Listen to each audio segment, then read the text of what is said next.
And good evening. I'm Jonathan Higgins. I'm Rich Carlson. I'm Tom Swisher. And we are the Scanner Guys tonight. And welcome to the show. We have Tom Swisher from Radio Reference. He's the lead database manager. And we're excited to have him on the show. So we're going to get to know Tom and talk a little bit about Radio Reference as well. So that should be very exciting. So welcome, Tom. Thank you. I'm glad to be here. All right. We're going to do a couple of our welcome slides as always. So let's do that right now. As always, the Scanner Guys are brought to you by Scanner Master. And you want to make sure you follow, like, and subscribe to our social media as well on Facebook, YouTube, and Instagram. You're watching us right now on YouTube, so hit the subscribe button. And also check out our website, which this slide, I haven't updated it. Rich, we didn't catch it. No. The scannerguyshow.com is the website. That's the old website. But this slide actually shows the right website. So hats, t-shirts, and coffee mugs, you can purchase those right at our website, thescannerguyshow.com. So make sure you stop over there, check out our blog, check out the merch we have, and so much more. We're really excited about that. And you also can check out our newsletter on our website as well at thescannerguyshow.com. So you've been on our bucket list for guests to have on the show. So we're so happy to have you on. We had Lindsay on, what was it, towards the tail end of last year, Rich? Something like that, yeah. November, December, something like that. So, I mean, you're a key player with Radio Reference, and we wanted to ask you a couple of questions to get to know you. How did you get into this hobby? We typically ask all of our guests because sometimes it's unique or it's the same story as Rich and I. Somebody put a scanner in front of us and we just fell in love with the hobby. Actually, it's, you know what? I know I haven't. Oh, no, it's downstairs on the one of the shelves in the living room library. What got me into this hobby was twofold. Number one, my grandfather was a ham operator, and I now hold his call. But I was interested in radio and, just playing with radios at home and stuff and listening, tuning the bands and everything. And one year for Christmas, and I don't remember exactly how old I was, I think probably 11, 12 maybe. This would have been, early 70s. They got me a little Radio Shack tunable receiver.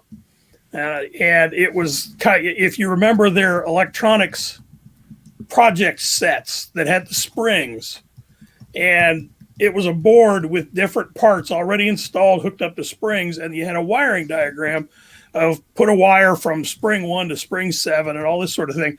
Same kind of thing, except it was a VHF tunable receiver. And you put all the wires together, and it had a prefabricated tuning board on the back of the front panel, and it would tune from about 136 to 174. So I put it together. It was at my grandparents' house in Miami County, which was VHF at the time. And it drove me nuts because I was sitting there having to tune until I found the sheriff's frequency. Yeah, been there, done that. And it was, of course, they're not talking all the time. So but I still have that receiver downstairs. It's downstairs in the living room sitting on a shelf. And does it have little marks on there for where the your favorite channels were? No, not real. No, actually, I never really did that. Yeah, I put just a piece of Scotch tape on the front of mine and put little pen marks on that. I should have done that, but I just never did. I was just, because most of the time it just stayed on one channel, and all I had to do was tweak it a little bit to get it on frequency. Yeah. Wow. So, and then it just kind of took off from there, and Wow. I mean, it's very similar to, we got, like into the hobby right around that age, right, Rich? Yeah. I mean, my dad was a cop and he brought home a scanner so I could listen to him at work. And Jonathan, you had kind of the same thing, didn't you? Yeah, my dad bought me a scanner for Christmas, and I was just sucked into it. I've always interested, like very much like you, Tom, always interested in the radio and how the signal was broadcasted and everything. It was just super cool. What were you going to say, Rich? I was going to say that's the same thing. My dad bought me a scanner so I can listen to him at work. And I even remember the exact channel layout from that 8-channel Regency scanner, that TMR 8, I think it was, with the and I still remember the exact channel layout. And surprisingly, they still use some of those same frequencies to this day. All right. That is crazy. After all, we've seen so many changes over the years for them to be still using the same system. Speaking of that, what do you typically like to monitor? What's in some of those radios behind you, what is what's typically some of the stuff that you're listening to? Well, the SDS 200 is monitoring the local, mostly the stuff to my north. I live south of Columbus. And of course, those are all simulcast sites in Franklin County. So that generally tends to monitor that sort of thing. The Pro 2035 next to it is usually dedicated to, if I want to search the Mil-Air band, I'll fire up the laptop and run with DOS and run probe. It has OS 456, OS 535 board. Yeah. And I'll run probe and search, and probe still is the best software out there because it's a true database engine, and it works like a charm. And then the two GREs, one of them is scanning some neighboring stuff as well as American Electric Power. The one to the right is scanning that's actually one of my streaming scanners right now because the other one died, for Pickaway County, and then airband and railroads. Nice. So it's a wide variety. Pretty much, yeah. And of course it's all piped through that Zetron Model 27. So, if something interesting is happening, I can hit manual and lock in on it, and then mute what I don't want to listen to, and just hear what I want to hear. Very cool. Nice rack there, buddy. Thank you.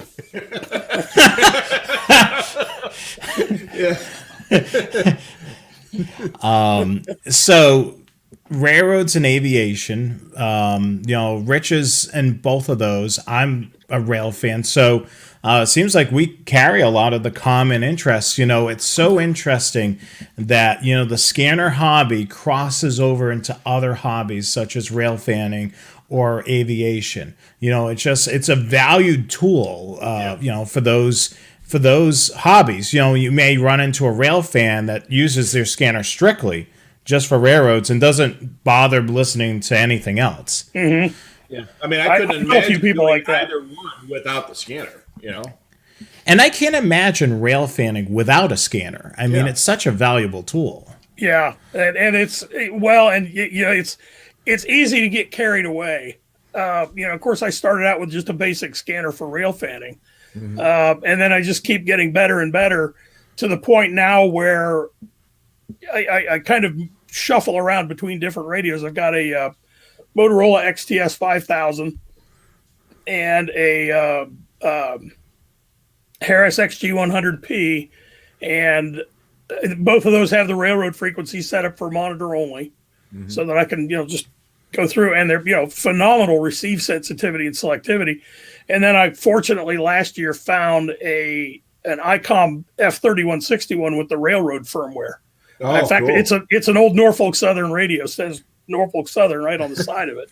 Wow. And so I've got it set up. The transmit's disabled, but it's already ready for NextEdge and everything else. So if they do flip that switch, I'm all set. So that's going to be way in the future, but I think so. Yeah. I had a buddy of mine who had a railroad Spectra that he picked up, and he worked at a police department, and he had it connected to a VHF antenna about 180 feet above the ground on the top of their tower. Oh, jeez. And he was picking up for 300 miles away with that thing. Oh, man. Well, I sometimes still wish I still had it, but I found at Fair Radio Sales in Lima, found a Wabco railroad cab radio. And this was during the time which Wabco, of course, is Westinghouse air brake. Yeah. And for a while, they were dabbling in radio and signaling and stuff like that. And this was a Wabco radio, 4 channels, and it had the 4 Conrail channels in it. So, guess where it came from? Yeah. And I figured it'd be like $100. It was in good shape. I figured it'd be like $100. No, $20. Really? So I grabbed it. I don't blame you. Yeah. Took it home. I mean, it had the handset and everything. I mean, there's a mic in the front panel, but it had the handset and everything. Yeah. And took it home, figured out how to wire up. There's a 4-pin power connector, big thing. Yeah. 2 of the pins are 72 volt for locomotive power for modern diesel locomotives. The other 2 pins are 12 volt in case you want to put it in a maintenance vehicle. Yeah. So I had to find the wiring and figure out which 2 pins were 12 volts. Got it wired up. The big round thing with the 4 pins on it, right? Yes. Yeah. Yeah. The same as the which Motorola. is an standard.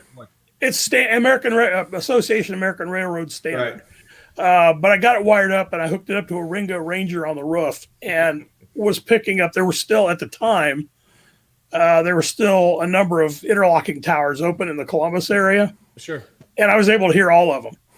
Wow. I was able to hear dispatchers for, I mean, and most of Conrail at the time was still on channel 160-800. Yeah. And I was able to hear for, 3 counties in any direction.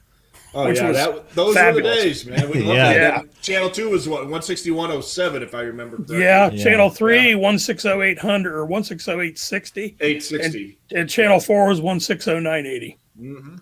And to this day, you can, if you're in former Conrail territory, you scan those 4 channels and you're going to find you're probably going to find what you're listening for. Oh, yeah, absolutely. For the most It's part. amazing how little of the actual frequencies have changed. The names of the railroads have changed, but the frequencies are still pretty much the same.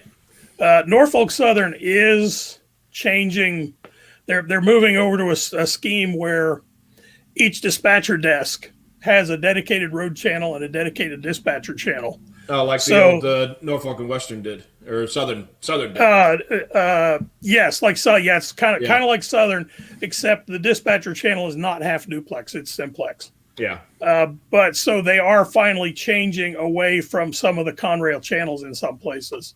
Yeah, they do the same thing on on CN, but they have an end-to-end channel, which is the road channel, and then they have the dispatcher channel. So they're doing that on parts of the track that the CN has purchased, like the Wisconsin Central and the Illinois Central. So they'll have the end-to-end, and yeah. Speaking of CN and Wisconsin Central, I heard a really funny statement. Well, I go to a show every year called Summer Rail, which is slideshows. Excellent slideshows, really fantastic photography. One guy, we didn't have one last year thanks to the cootie crisis, but 2 years ago, one guy did a whole presentation on Wisconsin Central. He's from Wisconsin, and he did it in 3 phases: the beginning, the glory years, and chapter 3 was "Here Come the Canadians," and in parentheses it said, "Nice people, but they ruined everything." Oh, no. Well, I lived in Wisconsin Central Territory. That was my home territory. Yeah. They took over his railroad, so he didn't like them. So Yeah. Wow. Yep. That's same thing. That's why I don't like the UPs, because they took over the Northwestern. yeah, there you go.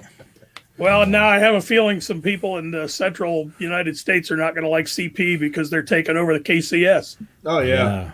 Yeah, there's a lot of that going on out there. I think the next round is upon us. So Yeah, So, well, out of I all don't know the- how big that'll get, but it's going to be fun to watch. yeah, it's going to be interesting. At least there's going to be some news and stuff to talk about. So of all the stuff that you've got in the back here, which one is your favorite? Yeah, if you could pick one scanner. If I could pick one, it would have to be the SDS 200 because it's. I don't really like the way Uniden arranges memory. Yeah. With the departments and everything else. I'm not a real big fan of that. I prefer the scan list way that Whistler does it and GRE before them. But as far as maximum versatility, I'd have to say the SDS 200. And by extension, the 100 portable. There's a question from one of our listeners. Says, what's the name of the device you use to silence the radios you don't want to hear? I'm assuming he's talking about this thing right here. Right. That is a Zetron Model 27 receiver monitor. It's designed to take the audio from 8 different sources and mix it into 2 different speakers. And there are trimmers in the back where you can set the individual volume levels and the mute levels and so on, so that if you wanted to hear everything, but you wanted to emphasize one, you could set those mute levels accordingly. And then when you go and do this and mute everything, you'll still hear, if you set your mute levels correctly, you'll still hear everything, but one of them will be predominant. Is there any version of that that's commercially available versus industry available? Not that I know of. I've never seen it. And actually, it wouldn't be all that hard to build something like that, because all it is 2 speakers, 4 volume controls, and 8 audio amplifiers, and mixer circuitry. Yeah. So it really wouldn't be too terrifically difficult to build it. There was a box similar to that with similar style buttons that was available. I think it was like N National something. I remember seeing something like that. I don't know if it was rack mount or not, but it was something on that order where you can have multiple inputs and you can, select and unselect. And it was. I know Rich had a device that had 4 speakers, and then it wasn't. You can mute it, and it was rack mounted. I vaguely remember something that you're Rich. I vaguely remember seeing something like that, but for the life of me, can't remember what it is. Yeah, maybe one of our watchers. NCS. There you go. Thanks, Joe. Yeah, NCS.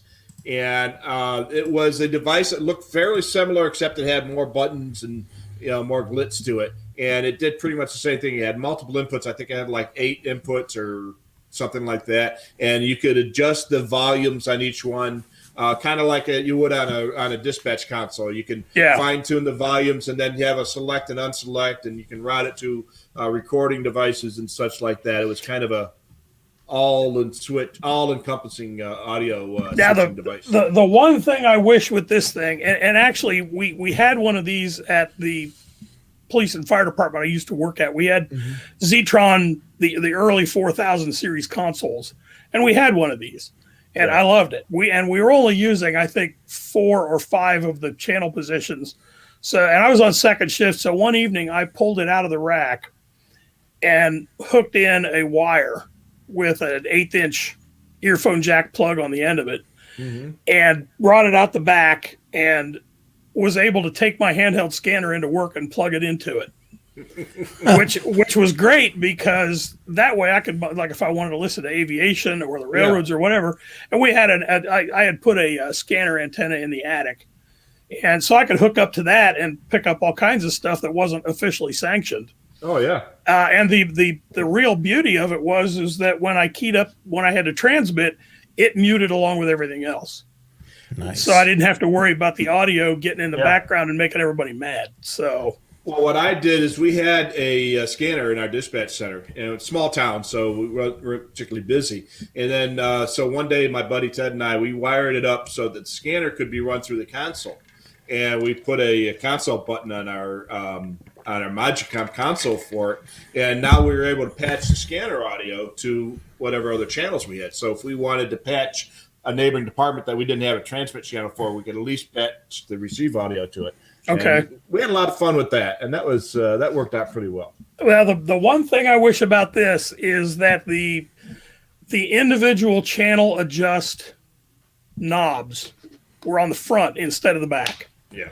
With the Motorola we when I started there, we had a Motorola Centricom 1, and it had 3 speakers and 4 audio inputs, and you could mix, just twiddling those knobs, you could mix your audio the way you wanted it, and if you pushed in the knob, it muted it.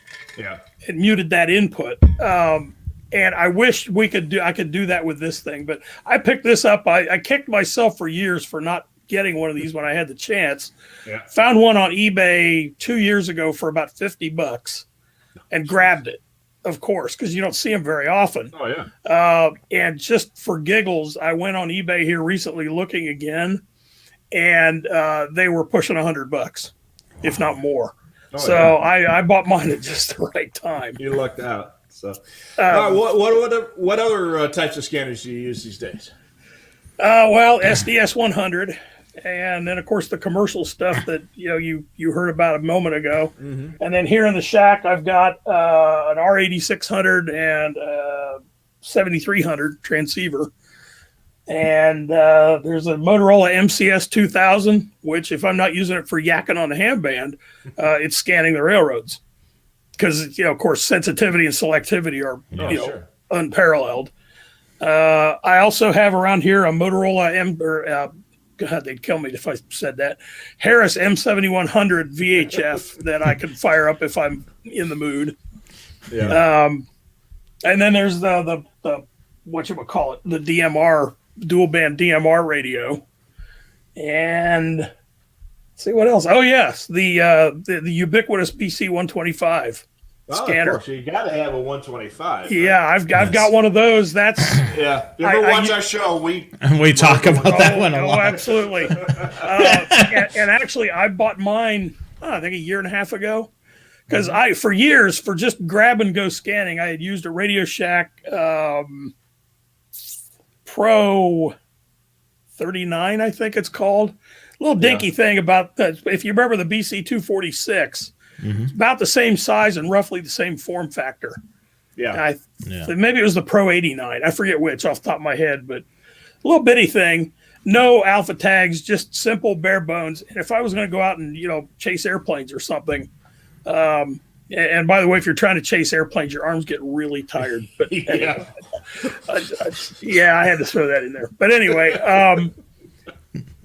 I saw that BC 125. I saw everybody on Radio Reference singing it praises.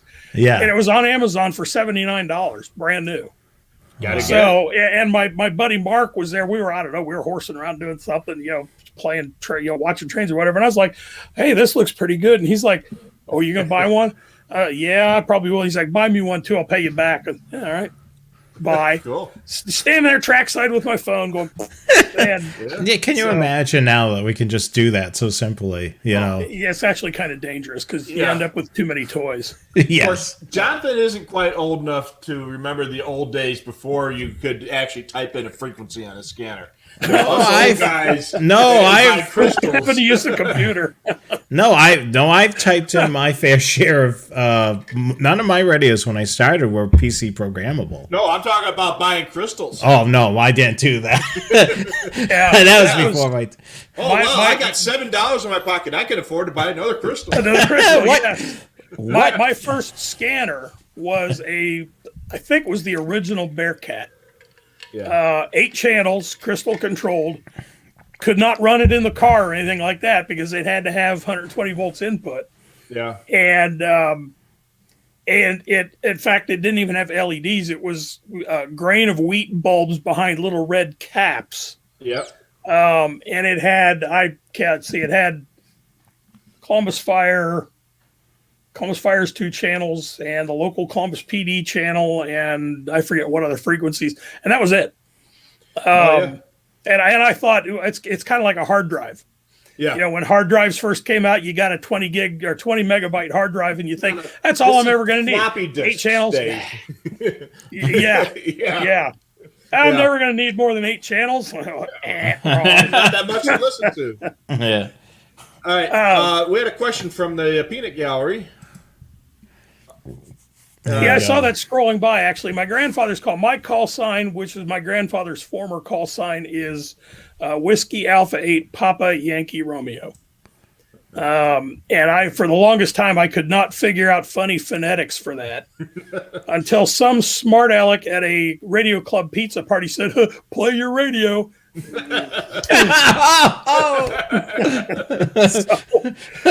So there you have it. But my granddad was WA8PYR. And actually, if I recall correctly, he started out as WN8PYR back in the days when the novice class was 2 years non-renewable. You had to upgrade. You had to upgrade or lose it, yeah. Or lose it. And the next step was general. And when you, I don't remember. Yeah, I think it was general. Mm-hmm. So you had to upgrade, and at that which time they took the N away and gave you an A or a B or whatever. Yeah. And in 1976, my grandparents moved from Cincinnati to North Carolina for my granddad's health because he had COPD, and they went to the mountains. And at that time, you were required to get a new call sign that matched the district you lived in. Right. So he got WD4ANZ and had to give up the 8 call, which everybody knew him by. Yeah. 6 months after they moved, the FCC dropped that requirement. He was not happy. he was not happy. But Yeah. when the vanity call sign program came up, I went ahead and got it. Yeah. That's well, awesome. the same thing happened to me. I had to get a new GMRS license because I let my old one expire. And as soon as I got it, they announced that the license fees are going to be going down to $35. So if I would have waited a little bit longer, skated by, I could have saved myself $100 or so. Yeah, there you go. Yeah, I see down there at the bottom somebody says the Pro 83 was very similar to the 246, and I think you're right. I think it was the Pro 83, and I still have actually two of them. One of which I had modified the earphone jack to be a discriminator output jack. I did the same thing. I had a couple of those Pro 83s. I got them on sale at Radio Shack for like $20 when they were being discontinued, and I took one of them. I put a discriminator jack on a pigtail coming out the back of the radio, and I used that for ATCS or whatever I needed to use it for back then. Yeah, that's what I did with mine. I had two of them. One of them was just kind of a grab and go railroad and aviation scanner, primarily aviation because I had much better radios for the railroads. Yeah. But I still have those radios. I'm not entirely sure where they are, but I'm not going to show you the other half of the shack here because I'm actually getting ready to move the shack to a different room, which is bigger. And I keep asking myself, why didn't you just put it in that room when you moved into the house, you big dummy? Yeah. So I'm going to move the guest room in here and move this into what is now the guest room and have more room to fill up with radios. Yeah, Nice. Well, that's what I told my wife when we bought this house. This is going to be my radio room, and she said this is the one room where you can put anything you want to in the room. I can't put anything out there, but I can put anything I want to in here. It seems like a pretty good deal. I mean, it looks like it was well-used space, I would say. Yes. Yeah, yeah. Plus, I got to keep my wife, which is kind of a nice thing too. So, well, that's true. But didn't you say at some point that your wife also takes up part of that space? Sometimes she has her desk in there. That's just so we can be together. But I had to decide between the wife and the room, and I'm thinking, well, I had to think about it for a while. She wasn't and then she threatened to slug you because you actually thought about it, right? threatened. Oh, I've got the bruises to prove it. So let's see. We've talked about what you use, what you have. What about what you want? What type of radios are you looking for that you don't have? That's a tough question because I've got everything I could possibly want. I mean, over on the shelf over here, I've got, and this was another one of those. You remember the Heathkit catalog? Mm-hmm. Yeah, my uncle worked. There was the sales manager for Heathkit back in the day. Oh, lucky. I used to get the Heathkit catalog all the time, as well as the Radio Shack catalog. And, you'd sit there going, ooh, Oh, yeah. And, before you got interested in girls, it was better than Playboy. Yeah. But anyway, I always wanted the Heathkit HW7 QRP radio. And then when the HW8 came out, I wanted one of those. Then when the HW9 came out, I wanted one of those. Well, I have all three now. Along with, of course, I got the ICOM here. I've got an ICOM 705. I've got a Yaesu 817. I've got stacks and stacks of radios. Together yourself, or no? I bought these. Those were all discontinued and Heathkit gone. Yeah. Before I got to the point where I could afford to buy such a thing, so I bought all these, at Hamfests and so on. Yeah. The HW7 is actually a work in progress because it's. I won't say basket case because it sort of kind of works, but it's got a number of major flaws that I'm literally going to have to sit down and devote some real time to figuring out what's wrong and fixing it before it'll work. But the 8 and the 9 both work fine. In fact, the 9 has the matching speaker, which is kind of rare. Yeah, I like Chris's comment just a second ago. Nostalgia and eBay can be dangerous to your wallet. I would not disagree with that. Yeah. I would not disagree with that at all. I actually bought which scanner was it? It was a Radio Shack Crystal scanner that I bought because it was the same one my grandfather had in his shack. Yep. Oh, wow. In fact, his 2-meter rig was a Drake Marker Luxury. Guess what? I have one of those too. I did the same thing. A few years back, I saw the Regency TMR 8, that 8-channel VHF only scanner, that on eBay for like $30 or $40, which was probably $15 or $20 overpriced. But I bought it anyways because that was my first scanner, and I actually went out and bought the crystals. It actually had 2 of the crystals that I needed, but I actually bought the other crystals to actually match the channel layout of that scanner from when I was 11 years old. Okay. And I had that for years. And it actually worked because, like I said, most of those channels were still being used. And I wish I would have kept it. But, of course, when I moved, I gave away so much of that crap. So. Yeah. Well, the one thing I'd like to do is rig the scanner, because my granddad, I forget what he had in his. But I know that he had a couple of the local 2-meter repeaters. I think he might have had the local fire department and so on. But the one I have, I'd like to crystal up for some of the local ham repeaters. Yeah. Just for monitoring, so I could scan and listen for what's going on. But I'd probably have to go to, well, of course, International Crystal's gone. And I'd probably have to go, I think Bomar will make them. And then there's an outfit in the UK that'll make them. So I'd probably have to go to Bomar and tell them, okay, if you guys know how to make a scanner crystal for a Radio Shack whatever, here's what I need. Yeah, and it would probably cost me $30 a pop. So yeah, well, you can actually tell them what the resonant frequency of the crystal is with the formula. What is it on VHF? You divide by 3 and subtract 10.7 or something like that. Right, but you also have to have you also have to know whether it's parallel or series capacitance and all that other sort of stuff. And and I think I might actually know where I can get the manual for that scanner where it might tell that stuff. Yeah. But a lot of the scanner manuals didn't tell that. So it's, well, okay, how do I figure this out? So do you still have any of those old Bearcat 3 or Bearcat 1 scanners laying around? The original Bearcat that I had, the one I started out with, no. I traded that for a TI 99 computer. Wow. Which I actually, and it sat in my garage in a box, a Rubbermaid container for years, and I finally donated it to the local computer museum. I had what was I going to do with it? Yeah, I had about a half dozen of those old Bearcat 1s and 3 scanners, with the big oval speaker on the front panel. And after the scanners were toast and absolutely no way of making them work again, I realized the speaker inside those were still awesome.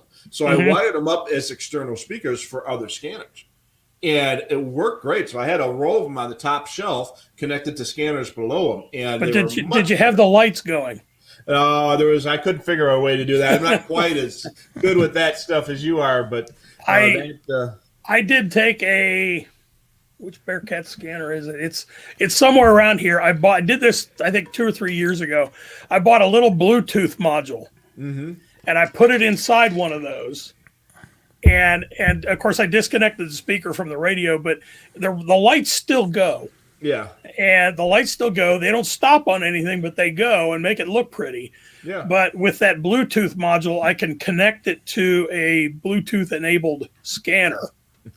or my phone. If I got my phone, if I'm listening to my feed on my phone, I can connect it to that speaker and listen to it. And it's one of those things that takes up space. It's essentially useless, but it's fun to have. So but it is. Now the real trick was if you're able to get the red lights to stop flashing when the speaker opened up. That would be a good trick. That I could actually probably figure out a way to make that happen.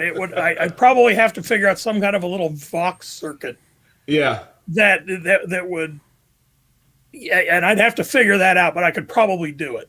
Yeah, because it's fun watching those old TV shows with the scanner going in the background. It's chattering, but the light's still going. The light's still going. You remember the TV show Lou Grant? Yeah.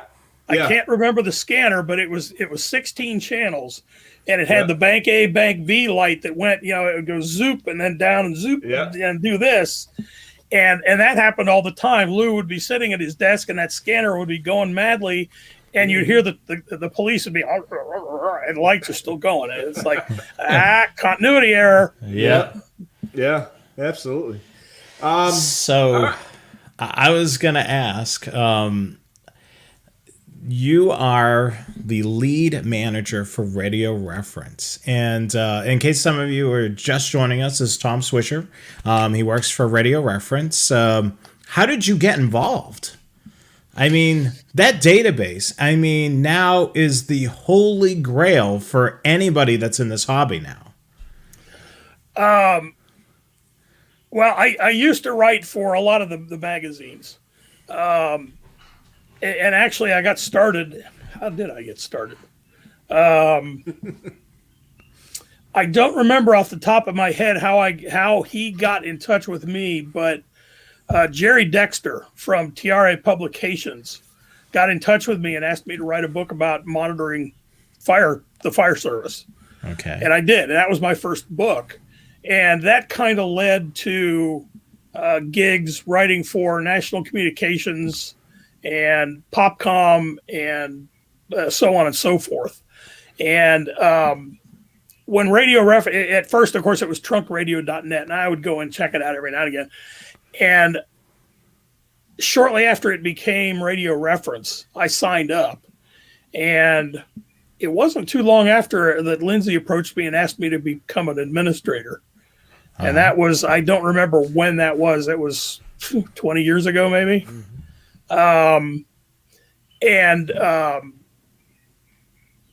When things started getting so big, Lindsay decided he needed a lead administrator. And okay, I'm drawing a blank all of a sudden. I know perfectly well who the guy who preceded me was.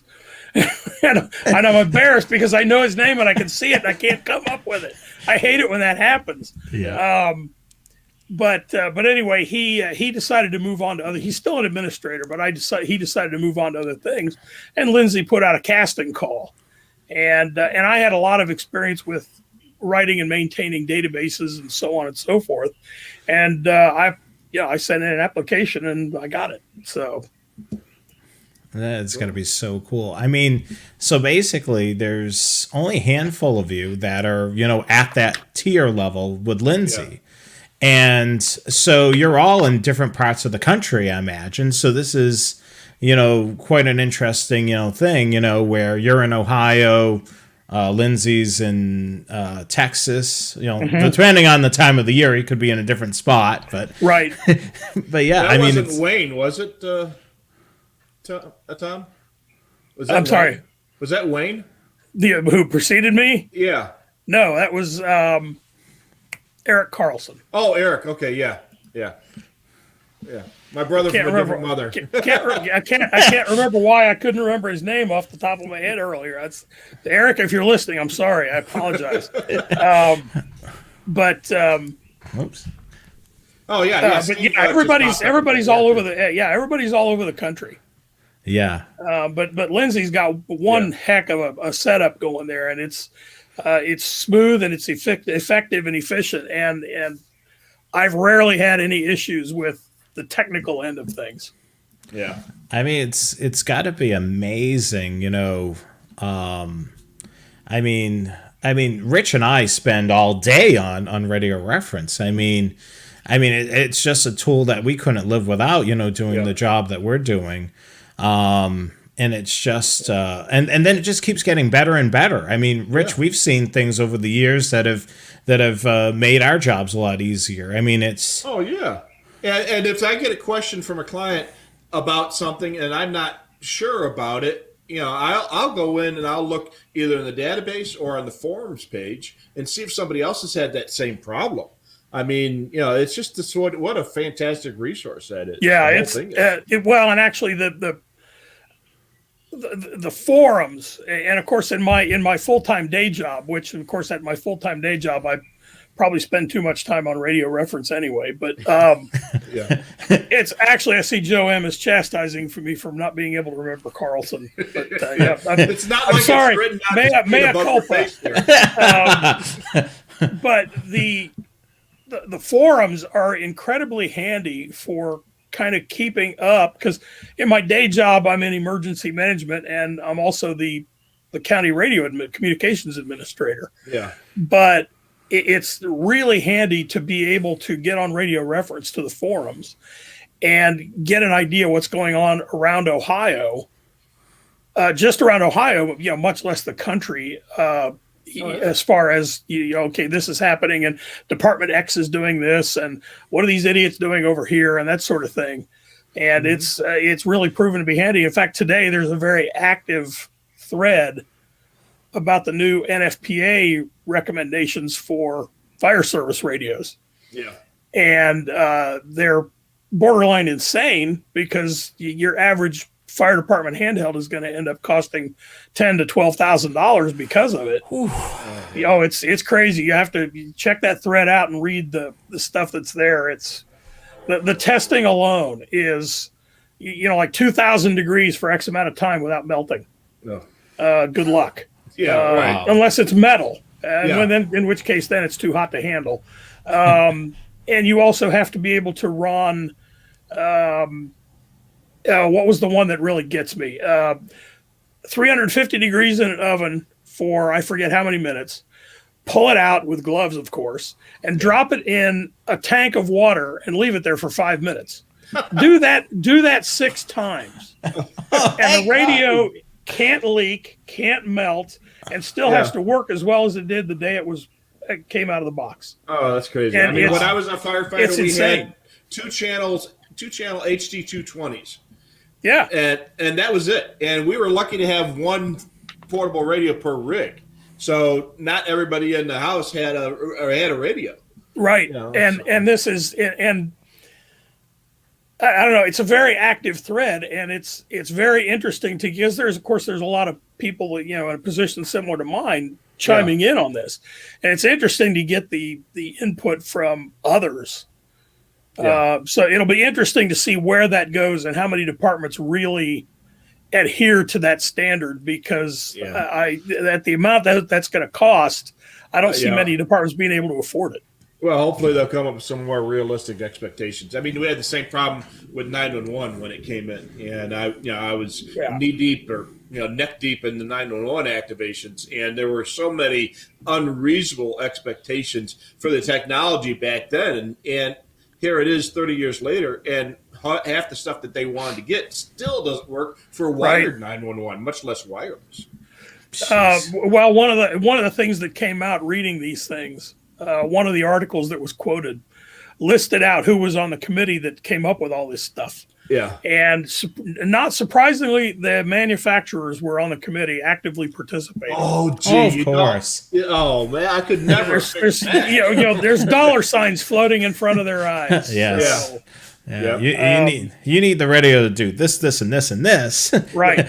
That's because ours is the only radio that does that. Yes. Yeah, right. Well, no, actually, a lot of the stuff on here, radios don't do. Yeah, or ours is. Well, that was a big thing when Chicago PD had built out their new UHF system back in the 70s and 80s, and there was only one manufacturer that had a portable radio that had multiple PL tones at the same time. So the specs were devised so that every channel had a different PL tone, and because only one manufacturer could make that radio, so. Exclusive. Yes. So when you started out with Radio Reference, did you do anything other than being a database administrator? Did you wear any other hats there? No, I started out fairly soon after I joined. I started out as a global administrator. Okay. And I was a global administrator all along until Lindsay put out the word, put the arm out for a new database manager. Oh, cool. Did you ever do any forum moderation? Yes, I have been an Ohio moderator for, I'm not sure how long I've done that, but,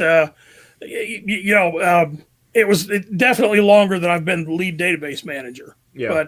But yeah, Ohio and a couple other forums. Yeah, including the Railroad Forum.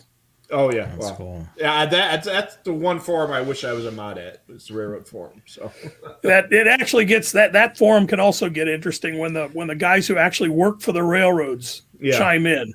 Yeah. You definitely get some interesting insight. Oh yeah, the Conrail lines. Yes, tell me about that one. I like hearing them talk about PTC. Yeah.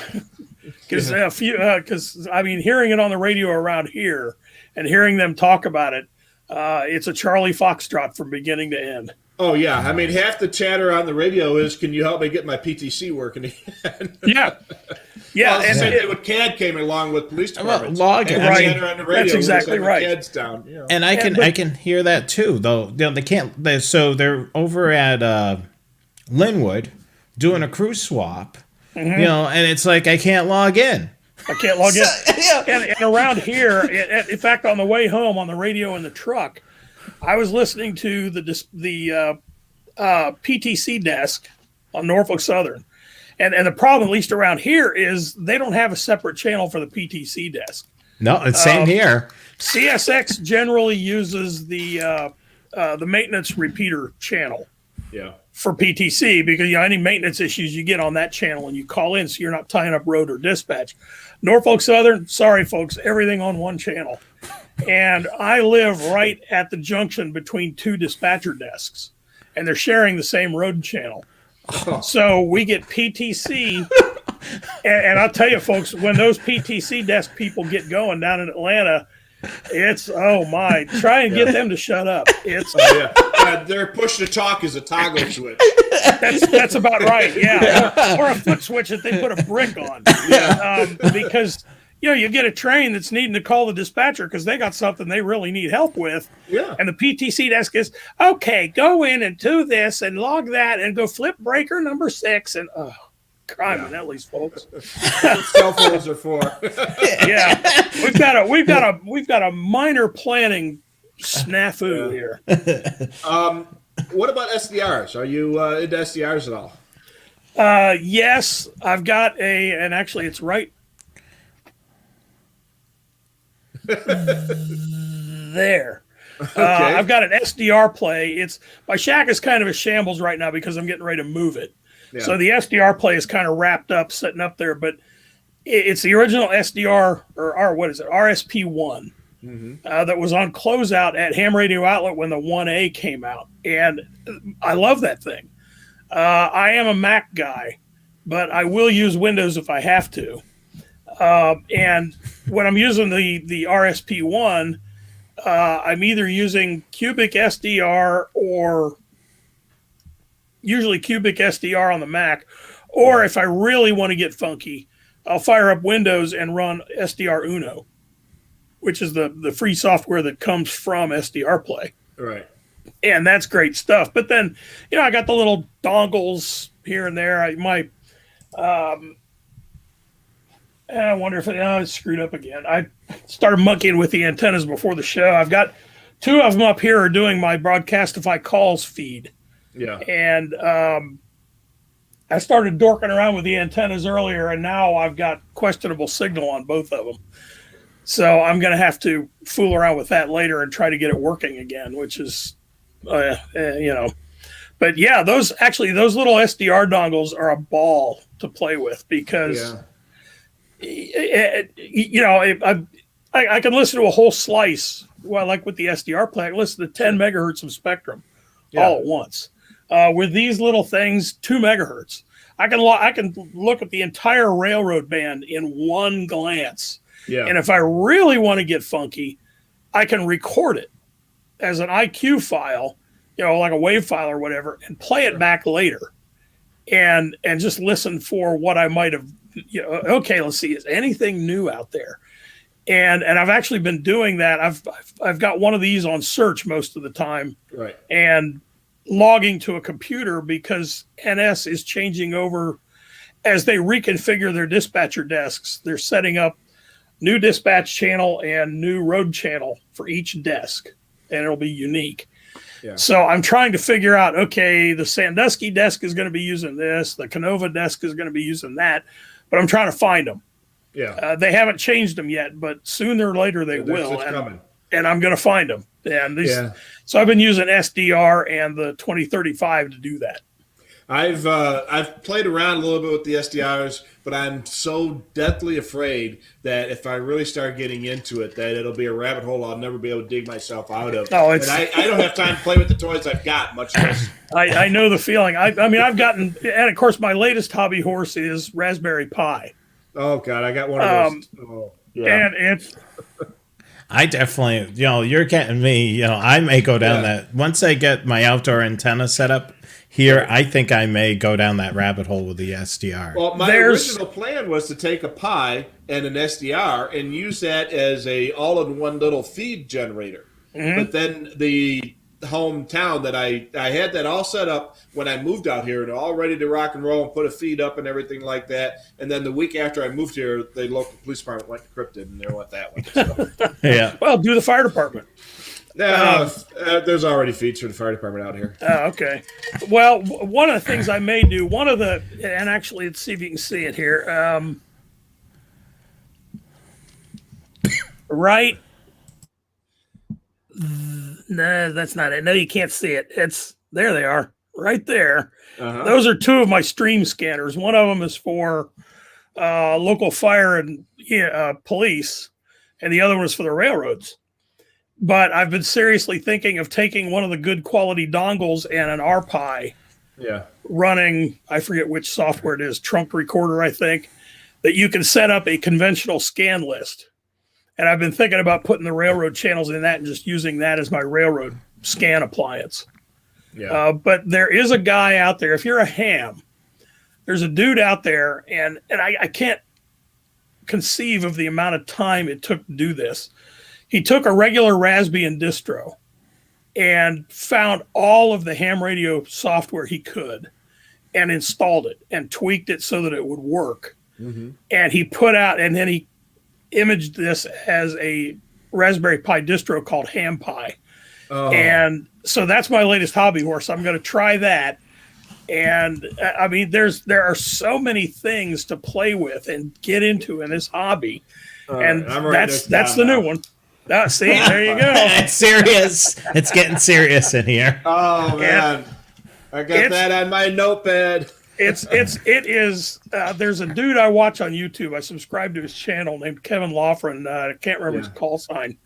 KD9RLW, I think, something like that. And he used to live in the Fort Wayne area, but he decided to become one of those dudes who sells everything, buys an RV, and chases 70 degrees all year around. And so he's got his shack and everything in his RV. And he does reviews on stuff like this. And I happened to see his review of HamPi. And I was impressed right down to my toenails. So I'm going to have to try this. All right. Well, we got a question just poured in from one of our listeners. So from time to time, you'll find a trunk radio system on Radio Reference, but it doesn't show up in Sentinel. I believe it's probably a trunk system that the radio will not monitor. If I recall correctly, and this might have been one of the things that, and Paul Opitz and I talked about this off and on, of course, before his unfortunate passing.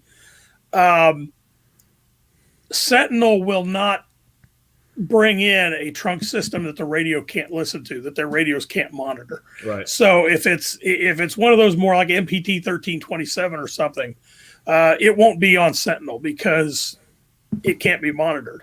I don't necessarily agree with that. I think you should at least bring the frequencies in as conventional so you can scan them that way. Yeah. But that was what Paul told me about why it doesn't show up in Sentinel.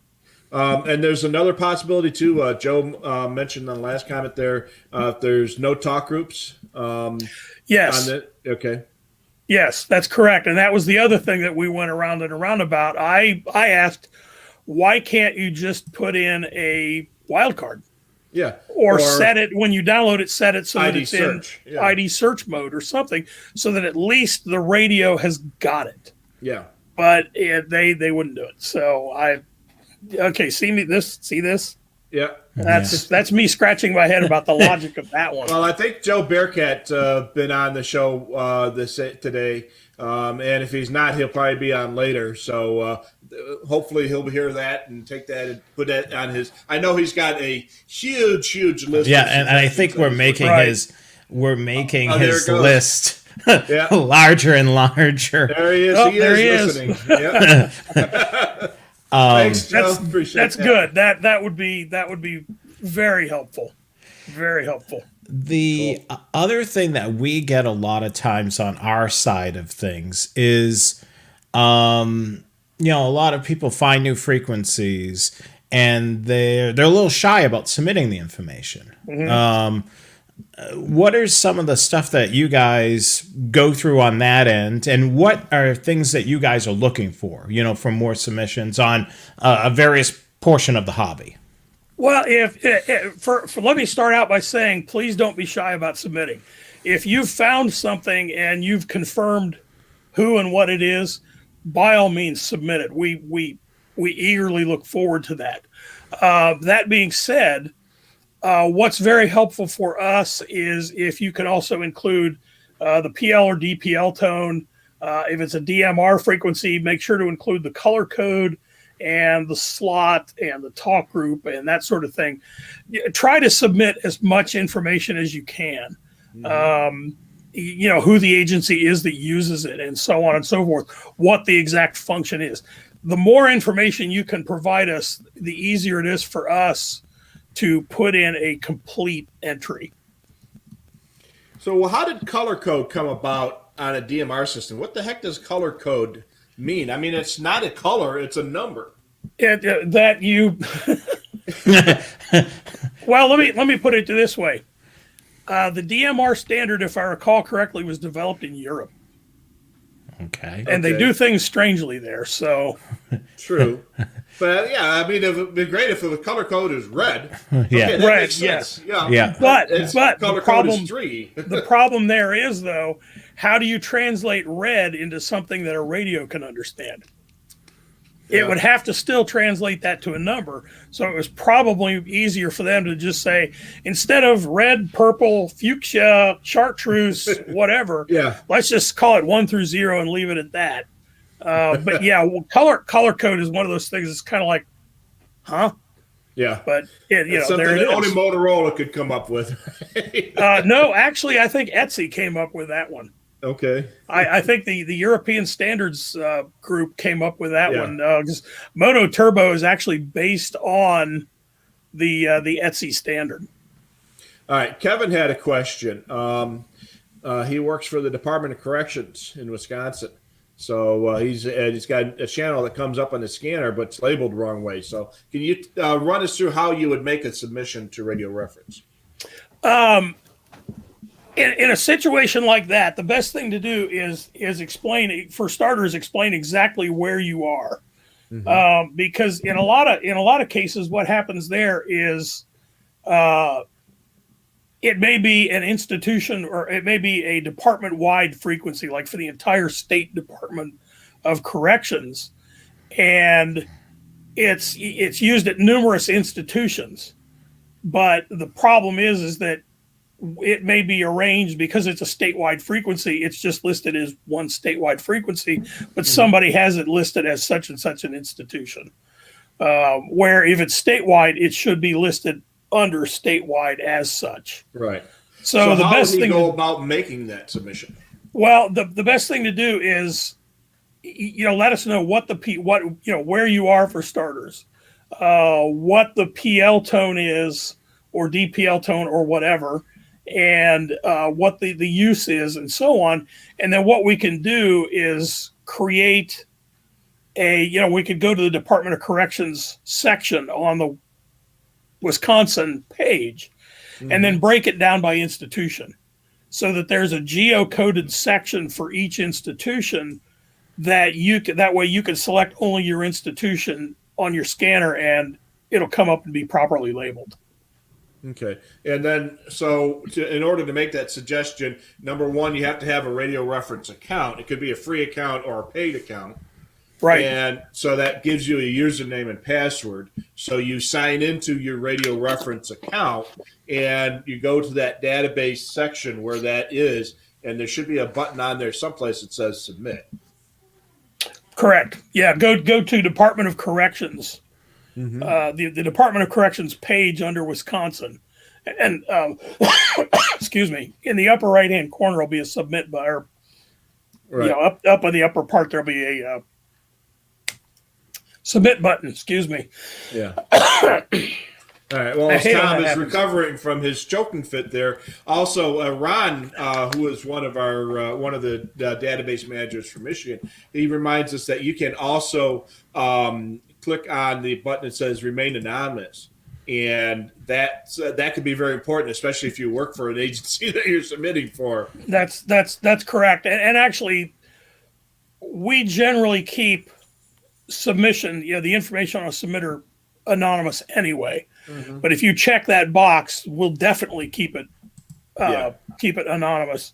And we generally won't release information on submitters without a court order. Right. If somebody has to really be mad enough to go to court and get a warrant and submit a court order to us to get us to actually tell them who submitted that. Yeah.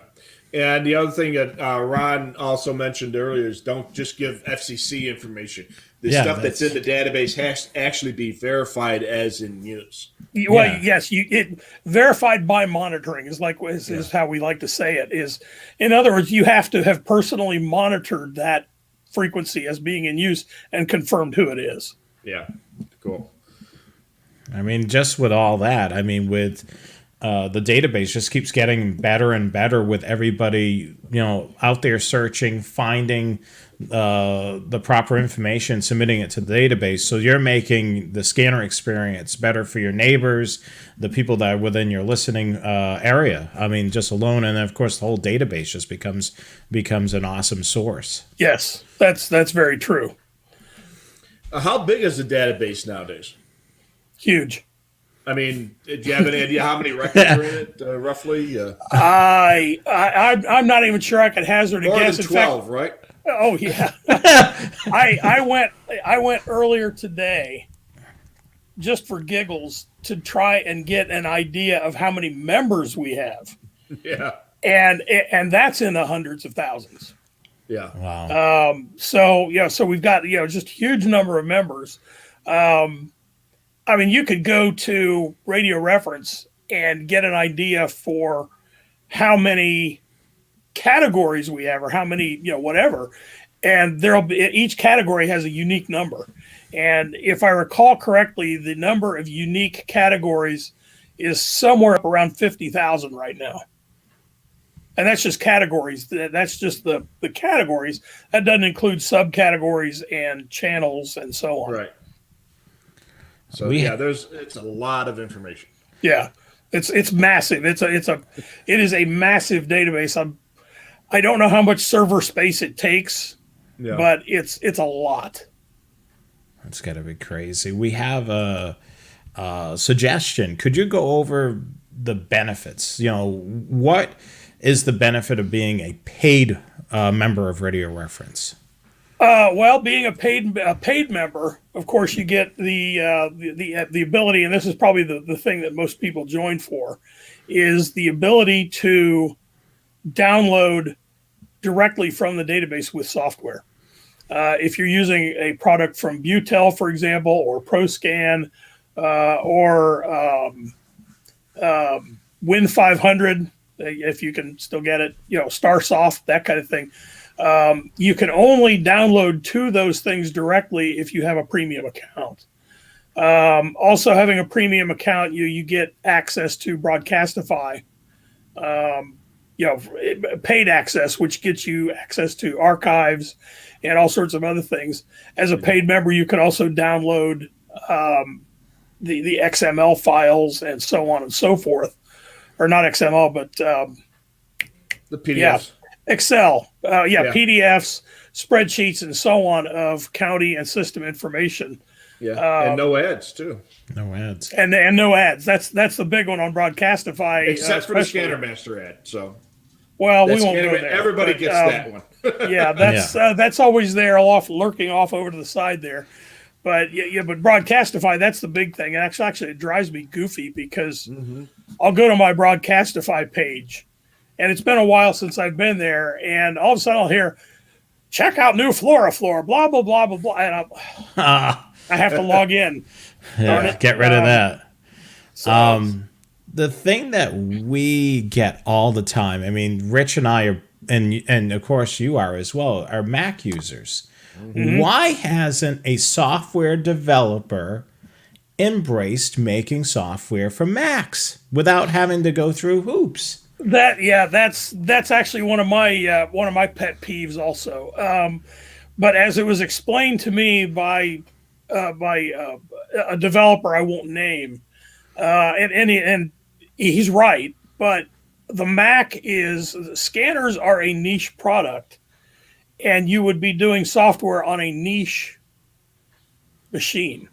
And Yeah. I don't really agree with him that the Mac is a niche machine, because Well, if you look I at the think the base Mac numbers, if you take a look at the installed base, I mean, Macs have got what 8-9% of the I installed think base. I think it's 12, somewhere around 12 to 15%. I'm thinking it's higher, well, yeah. Yeah, compared to Windows, which has got Compared to like Windows, 80%. that's correct. Yeah. But I can understand his, it's an economic decision for them, because if they developed something for the Mac, that's a whole new stream of product support that they have to deal with. Yeah. And now, of course, with Apple coming out with the M1 processors, that's going to complicate things even further, because now you're away from Intel. Yeah. That's the reason I bought the M1 for my wife, is because she doesn't use Windows for anything. Yeah. And I get her MacBook Pro, which is an Intel base. So now I've got a good Intel based laptop Right. to go along with my And Intel base. that's actually what I'm using right now. Of course, right behind me is, well, it's right there Yep. is a Mac Mini, which is my primary desktop, and then right there is a 2009 Mini, which is my server.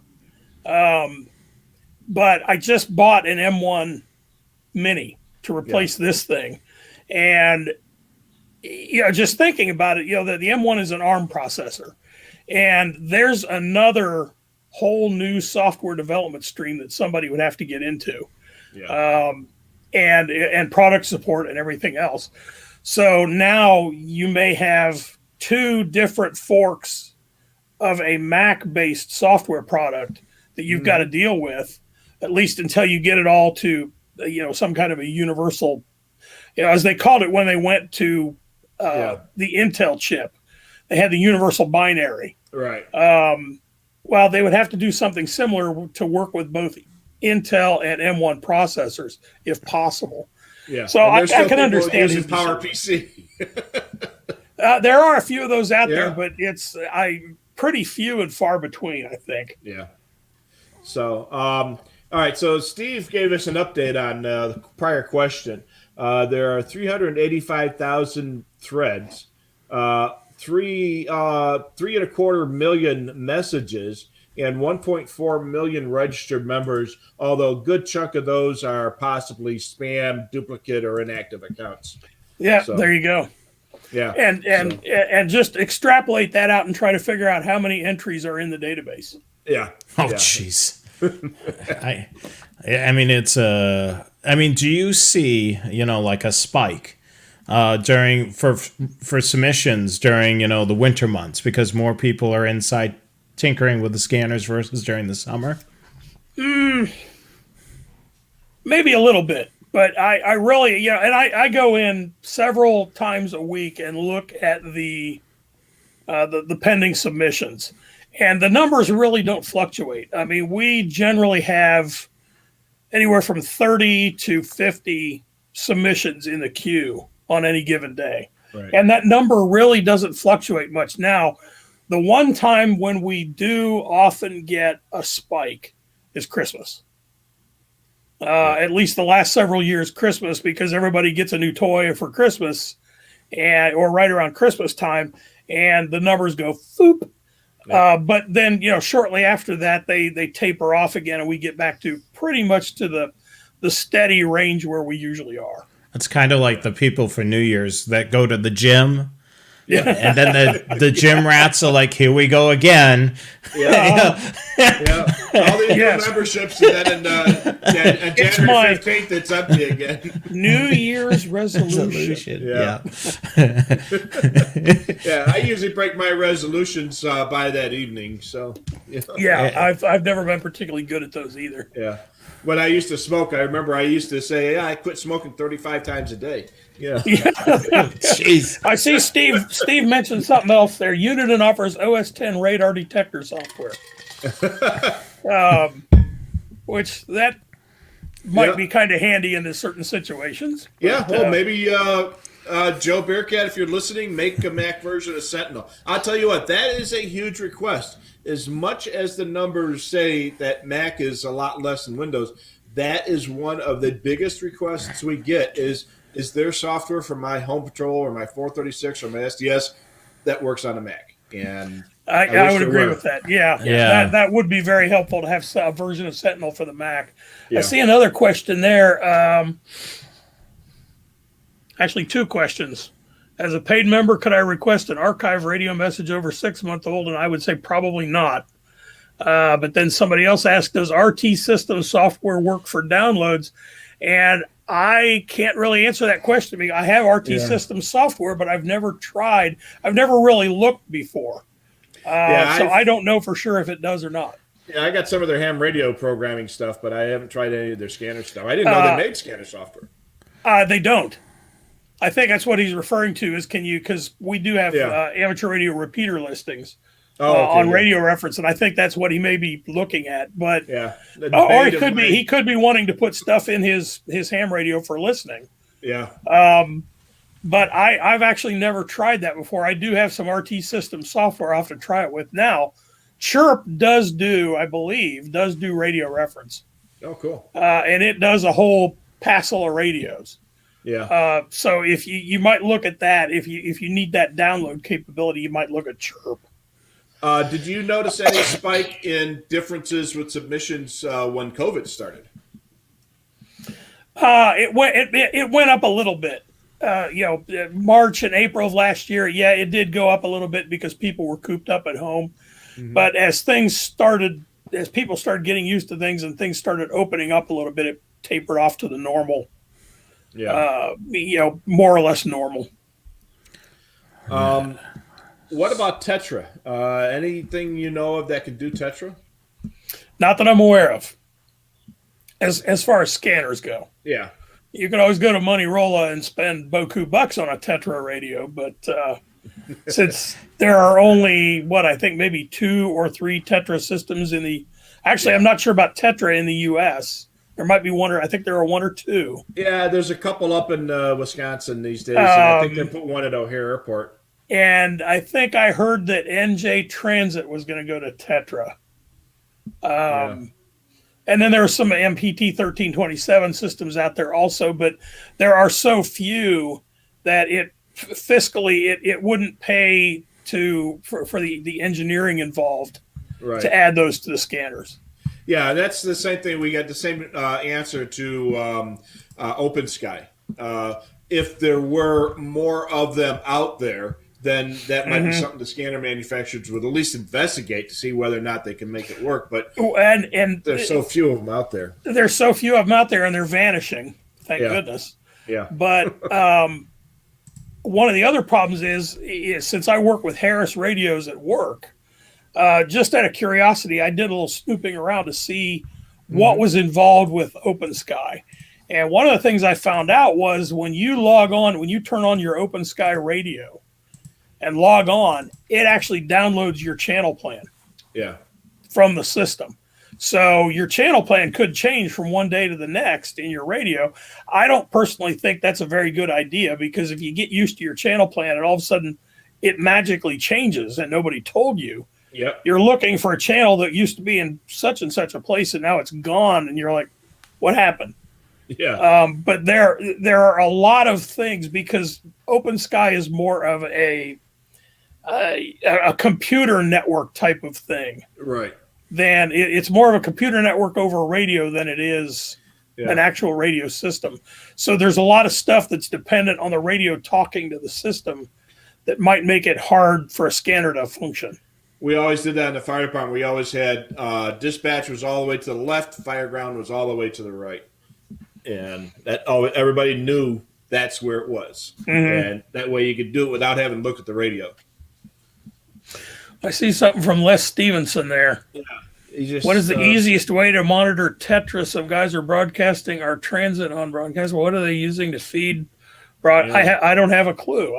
My guess is they're probably using an SDR dongle and some software package. That's my guess. Yeah, Steve commented a couple minutes later that the TTC, which is the streetcar system in Toronto, they use Tetra, and you can monitor with an SDR Plus, and the Tetra plugin. Oh yeah, okay, there you go. Yeah, so thanks, Steve, for that. That's a great way to do it. So there you go, get an SDR. Unfortunately, we don't sell them here at Scanner Master. So you mean I can't monitor TTC's PCC cars? Oh man. Oh yeah, that's actually a nice system. I've ridden that system. It's I've seen it, but in fact I don't even know if I know they used to run Boku PCC cars, but I don't know if they still do or not. I don't remember. The last time I was on, it was probably 30 years ago, and they had the red cars, and I don't know if those were the if those were those were the that was the PCC cars. Yeah, and I was at the Blue Jays game, and we took that back to the hotel, and it was nice. Let's see here. Can you download audio files from the archive files and convert them over to WAV files on the Broadcastify if you're a paid member? That's a good question. I believe they're MP3 files when you download them. Yeah, they are. So converting them to WAV files would be dependent on whatever software you have on your computer. Yeah. And I believe WAV is you're going the opposite way because MP3 is a less of a file versus a WAV file. Well, MP3 is compressed. Yes, that's what I was trying to get to. WAV is more or less uncompressed. Yeah. Yeah. So you'd be going kind of the opposite way with the audio. You probably end up with a larger file than by having the MP3 file. Yeah, MP3 is a compression like JPEG. It's just a compression standard more than anything else. Yeah. So. Yeah. So let's see here. With more public agencies going to encryption, what do you see for the future of scanning?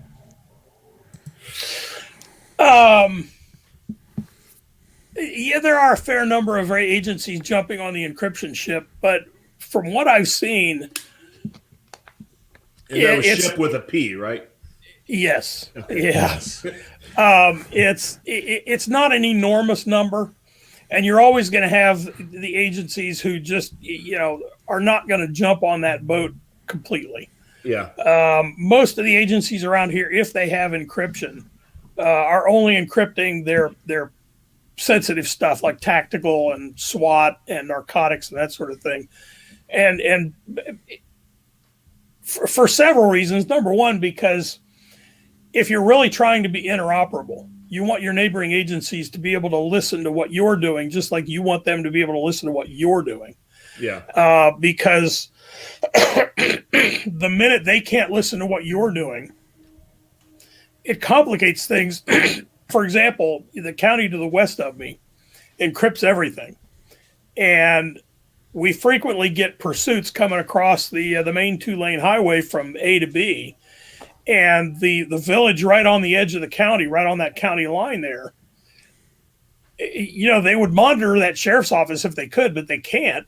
Yeah. And the first they know of a pursuit is when they're sitting there watching traffic go by, and all of a sudden, where are they going? They'll call in and say, "Hey, has so-and-so got a pursuit going?" And everybody's like, "I don't know." And all they can do is call over and ask. Yeah. Yeah. Hey, back to the old days with the phone. That's exactly right. What are you doing over there? The dispatcher is way too busy. Yeah. To pick up the phone and call and say, "Hey, guess what?" You're always going to have some departments. You'll have some paranoid Pete at the head of the ship. Yeah. Who decides that they just have to encrypt everything because there's so many evildoers out there, including those nasty scanner people with their daggone cell phones. Yeah. That they just have to encrypt everything. But I don't think it's going to be everybody. And I don't think it's going to be. In fact, I don't even think it's going to be a majority. Yeah. And even if it were, there's always something to listen to. Yeah, and that's what we do. That's what we've been preaching on our shows. Is even if your local stuff is gone encrypted, I think we even did a show on. We did a whole show about encryption, and there's other things. I mean, to monitor. I mean, a lot of people just monitor police and fire. They could expand their horizon, and there's so many other things to listen to. Yeah, that's right. Absolutely. So a couple comments down, Randy asked, why does a multi-state system show an update for Florida across the entire system in every state? So being in California, it doesn't help him. So can you explain how an update on a large multi-state system shows up? Oh, I know what he's getting to there. Yeah, I think I know what he's getting to. Well, it gets kind of difficult to drill down the notifications of, to break them out that finely. And if it's a multi-state system, there's a lot of back-end programming involved in breaking it out. Okay, we got changes, X, Y, and Z. But usually the reason it'll show up in California is, for example, if you can't find anything obvious that's been changed in California, it's because something got changed behind the scenes that, either the administrator didn't turned off the timestamp, or they changed something that's not obvious, that's hard to find. So you won't necessarily see what it is, but on the other hand, whatever was changed is not going to affect your scanner at all. All right, cool. Les tells us you can update on the PCC cars. The new cars in the Toronto system are made by Bombardier. So, yeah, that makes sense. Bombardier makes everything: snowmobiles, airplanes, streetcars. Well, the PCC cars were getting pretty long in the tooth anyway. They've only been around since the 1930s. So yeah, something like that. So. Randy asks, who built the radio cases that you and I have in our background? You've got the same one I get from AudioVax?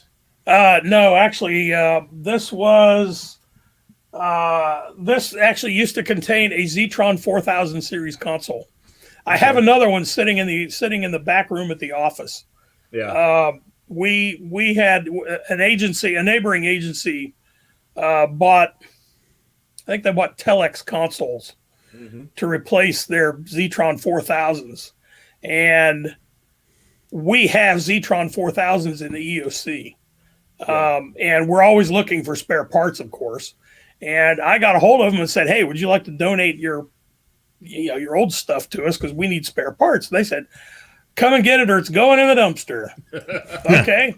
So we went up, loaded up the truck and came back. Well, of course, we didn't need these things, these racks. We just needed the spare parts. And so it was a question of either, all right, we're going to throw these racks in the dumpster or, Yeah, and then of course, environmentally conscious. Exactly. Yeah. Well, I mean, these could be melted down and made into razor blades or something, or cars that break down or whatever. But obviously, you don't need a razor blade. So. I saw the stuff you was doing, and I thought, I like that. So that's the result. I've got one more.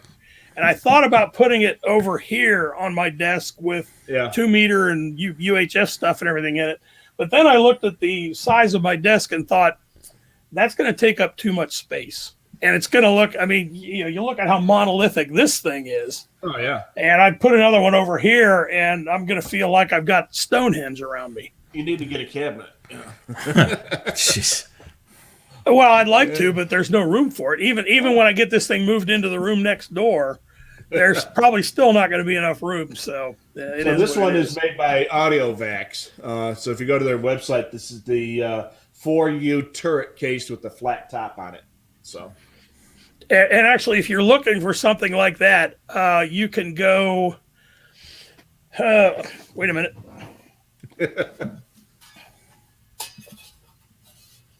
Well, I thought their name was on this thing, but it is Nave Point.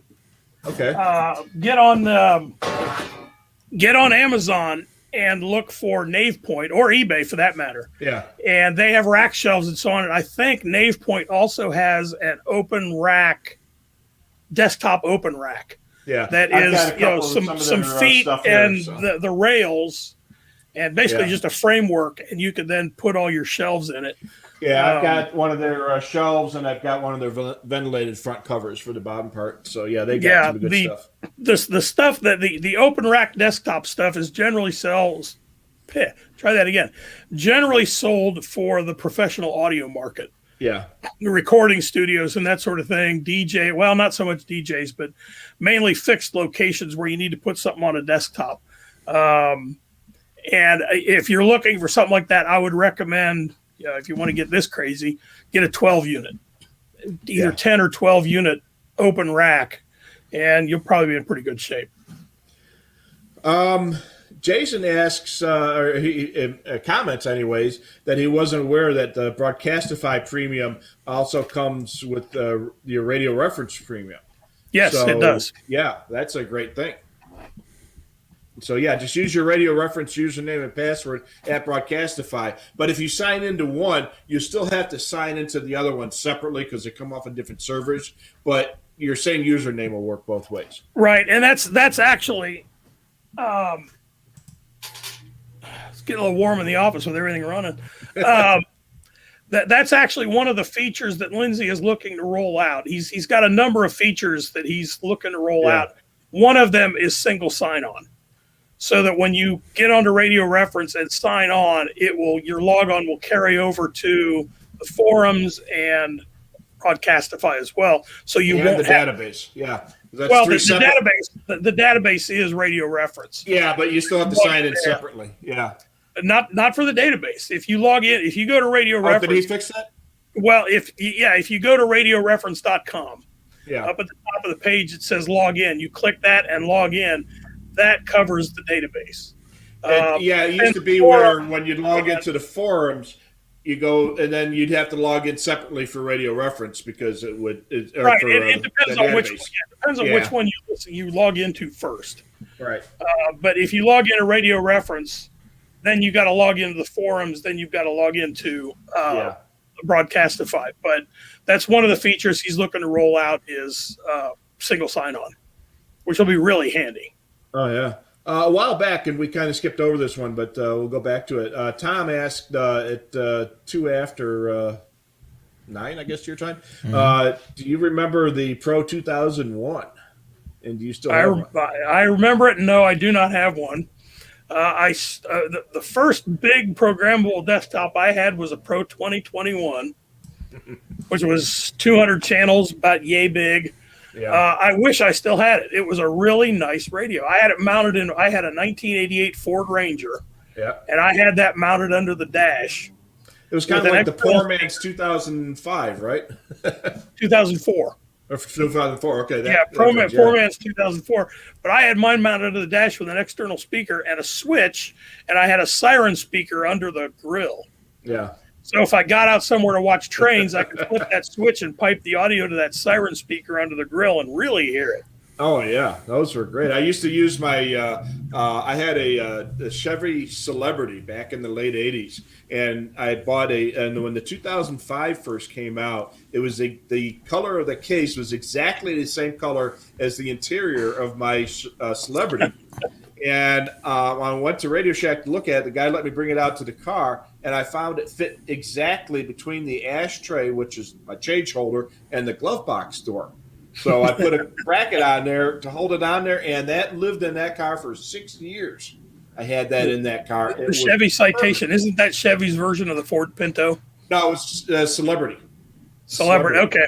Gotcha, all right. We had those at the police department. K-car era. Yeah, and they were great for detective cars and stuff like that. Plus, they were great for radios because it was front-wheel drive, so the hump was only this tall, so you could put all kinds of radios there. It was great. And that 2005 just fit perfectly in there. But if you try to do a pursuit in it, it would leave pieces of itself behind. No, you couldn't do a pursuit. The car wouldn't get over 50 miles an hour. Yeah. Which was great for the detectives because they wouldn't be tempted. Yeah. You press on that gas pedal and then the speedometer was more like a clock, Yes. Like 2 o'clock, you're at 30 miles an hour. At 3 o'clock, you're at 40 miles. Now here's if you've ever seen the movie version of Dragnet with Tom Hanks and Dan Aykroyd, which personally I think is a hilarious movie. Oh yeah. And I'll give you kudos if you can do the pagan dance. No, I can't. They got into a pursuit in a Yugo. Yeah. They kept wrecking cars, so they got downgraded and finally ended up in a Yugo.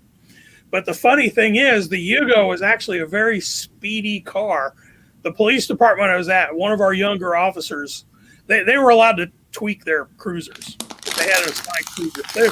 He had the air cleaner, was all gussied up and turned upside down and so on and so forth. And they wouldn't let him put a scoop on the hood. But, and we had a local bad boy. I won't give his name. I don't even know if he's still out there, but he had a Yugo. And this officer, and he was cutting up on Riverside Drive one evening, and Bob turned on him and turned on the red top, and the Yugo took off. And here's Bob in his Plymouth Fury, all gussied up, and couldn't keep up. The Yugo was winning the chase.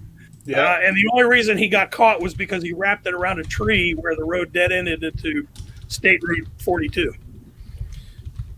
Yeah, it was. I actually had to drive a Yugo for 3 weeks when my car was in the shop getting repaired from a crash. So you mentioned things that are possibly coming in the future of Radio Reference. Is there anything else that you can share with us? Well, really, I mean, there's going to be some tweaks to the appearance, and there will probably be some tweaks to download features and that kind of thing, but I can't really talk about too awful much. But there are Lindsay's working on a bunch of things that'll be pretty slick. One of the things that I've been clamoring for, and I'm hoping is going to come about, and supposedly it will give us as administrators the ability to set up a custom query. Because if you look at these giant, massive statewide trunk systems, and actually the multi-state trunk systems too, think about how much of a hassle it is to scroll through all that. Yeah. All I want is the stuff for East BFE County. Well, this feature will, when it gets implemented, knock on wood, it will allow us to set up a custom query for a given county where you can show that system with only the sites for that county and only the talk groups for that county. So when they go to the county page, this is, I think, how it'll be set up. There will be a link on the county page. We would set up a link to that query on the county page. You click it, and it'll take you to that. It'll look like, say, Ohio Marks. Yeah. But all you can see are the sites for whatever county and the talk groups for that county, and that's it. Man, that would be that'd be great for system size. Yeah, perhaps the statewide interoperability talk groups as well. And that's a feature that I've been clamoring for quite a while, because it would make things, because that's actually a request I get on a regular basis is, how do I see only the stuff for my county? Yeah. The talk groups and the frequencies and everything. Well, and unfortunately at the moment, there's no way to do it. Yeah, you got to scroll through all that crap. So that'll be a big one. That's one that I'm personally eagerly looking forward to. Got another great suggestion. Robert suggested an iOS and Android app for Radio Reference, either for the forum or the database. There used to be an app that worked on the forums, but that I think is... Yeah, that's gone since they switched over to the new thing. As far as the database, you can create, and I don't remember how to do it off the top of my head. But a shortcut? Yeah, you can create a shortcut, and it will take you, come on, where is it here? There we go. So if you can, you can't really see it here, but there's a shortcut there that says RR Mobile. And you click that, and it'll bring you to something that looks like, well, you can't really see it either. At least I can't. Yeah, it brings you a thing where you can click Radio Reference Database. Yeah. says RR database. It says RR mobile at the top, and you click on RR database, and then it'll says country, United States. And it lists all the states, and you select the state you want. Let's find there's Ohio, and there's a whole list of state agencies and everything, and list of counties, and let's pick somebody. Let's pick them. Dark County. So you get all the frequencies, trunk systems, all the categories that are on that page. And then if you go to Ohio Marks, it'll show everything listed, which you can't see. So it'll work, but it'd be a lot easier if you had an app that was geared specifically towards the cell phones that people carry nowadays. It would, yes. Using a browser. That could be one of the features that Lindsay is fixing to roll out. Yeah. The problem is that coming up with apps for iOS and Android to do that, again, you've got not only the development effort but the product support effort. Yeah, absolutely. That would be a major undertaking. So I think Lindsay's priority right now is making the database as user friendly as possible. But also as inclusive as possible as far as scanners and radios that it works with. Oh, sure. Yeah, he's got to please so many masters. I mean, between the software developers, the radio manufacturers, and the 1.5 million users of the system. Yeah, right. There's a lot of people involved that have to be. It has to work for a lot of stuff. So. Right. Exactly. I see an Ohio woohoo down there. Yeah. Hi. So. He's obviously not a Michigan fan, huh? Joe P says, "Sorry, I don't have my goat skin leggings." Well, if I felt like getting up, I would demonstrate the pagan dance for everybody, but I don't really feel like it, so I'm not going to do it. Cool. But that scene is on YouTube, and it's one of the funniest scenes in the movie where they demonstrate the pagan dance for Captain Gannon. Yeah. Yeah, that was a great movie. I'm not a huge pop culture fan. I mean, I don't watch television, or anything like that. But that's one of the movies that I've seen multiple times. Yeah, it's a funny movie. Yeah, absolutely. What do you think, Big J? Yeah, I mean, we definitely would love to have you on again, especially when we have some new products coming out, whether it be from Whistler or Uniden. At some point, we would love to have a roundtable discussion with a whole bunch of scanner experts from the industry to be able to give their input. Let's say if we do have a new product coming out the pike or it just was released, to see the various input that we have from it.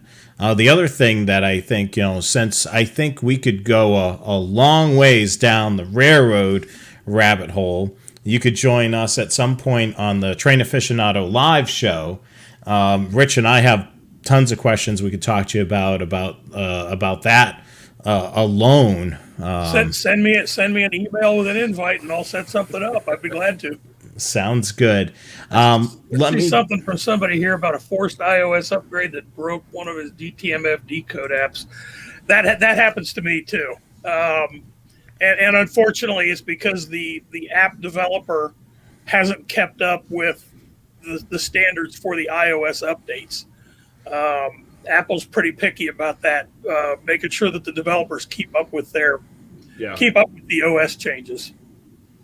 And that's probably what happened there is that the developer just hasn't updated the app, and plop, there it went. Yeah, that's so crazy. That's the thing when you're having other people on your platform. You have to keep up with the platform itself. Mm-hmm. Yeah. That's right. Yeah, and a lot of times updates break things, and things get goofy. So, all right, let me do a few closing slides, and then we'll wrap it up for this evening. So let me just do that right now. Of course, this is a great interview with Tom of Radio Reference, and thank you so much for joining us. And as always, the Scanner Guys are brought to you by Scanner Master. which is our sponsor. Since 1978, the nation's most experienced dealer of all brands of police scanners, software, accessories, and programming. Shop them online or call the experts at 1-800-722-6637. They're open Monday through Friday from 10 a.m. to 4 p.m. Eastern Time. Shop them online at scannermaster.com. If you've got a scanner question, email support@scannermaster.com. And you can follow them on their social media, Facebook, Twitter, and YouTube at Scannermaster Co. And next week, we are going to look inside of an SDS 100 and 200. This is something that you should not do. We're going to do it for you. So don't do this at home. Don't do this at home. If you do this, you will then void your warranty. So do not do this. We're going to do it so you don't have to. So this is going to be an interesting show next week. Yeah, too late. My warranty's already void. Yeah. Mine will be by this time tomorrow. If you're using Roku or Apple TV, download the YouTube app. You can watch us on the big screen as well. Next week's show, make sure you set a reminder, will be April the 7th, 8 p.m. Eastern Time, 5 p.m. Pacific. We'll be live right here on our YouTube channel, so make sure you join us right here on the channel, and make sure you hit the subscribe button. Train Aficionado Live is going to be on Monday, next Monday, April the 5th, 8 p.m. Eastern Time, 5 p.m. Pacific at Train Aficionado's YouTube account. So make sure you check that out as well. We're going to be talking about Amtrak turning 50. And we're also going to be looking at Rich's archive of some of the passenger trains he's captured over the years. So we're going to take a look at that as well. Make sure you follow, like, and subscribe to Train Aficionado on Facebook, Twitter, YouTube, and Instagram. And check out the blog at trainaficionado.com. And, we didn't want to do that. Here we go. And make sure you follow, like, and subscribe to all the Scanner Guys social media as well. Don't forget to change that thing on your title. Yeah. Thing. Yeah. Yeah, we recycled one of these slideshows, and the website's changed. So yeah, the scannerguyshow.com is the brand new website. So definitely check that out right now, or after the broadcast. Well, you guys, is there anything else that you want to mention, Rich, before we go off while I change this? Apparently it's tomorrow is the introduction date for the SDS 500. So watch your pages for that.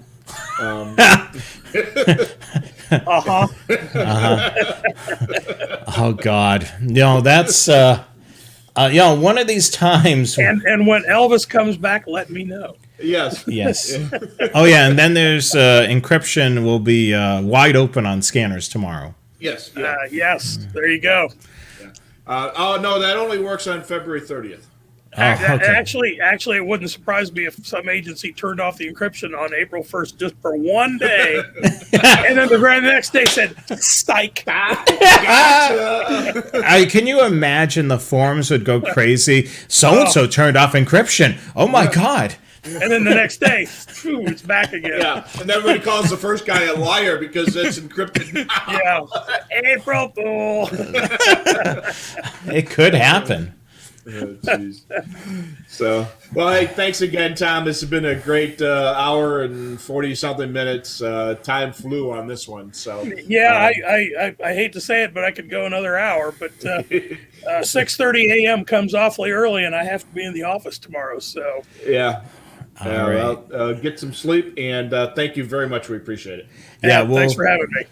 We'll wrap it up for this evening. We'll talk to you a little bit before we scoot off air.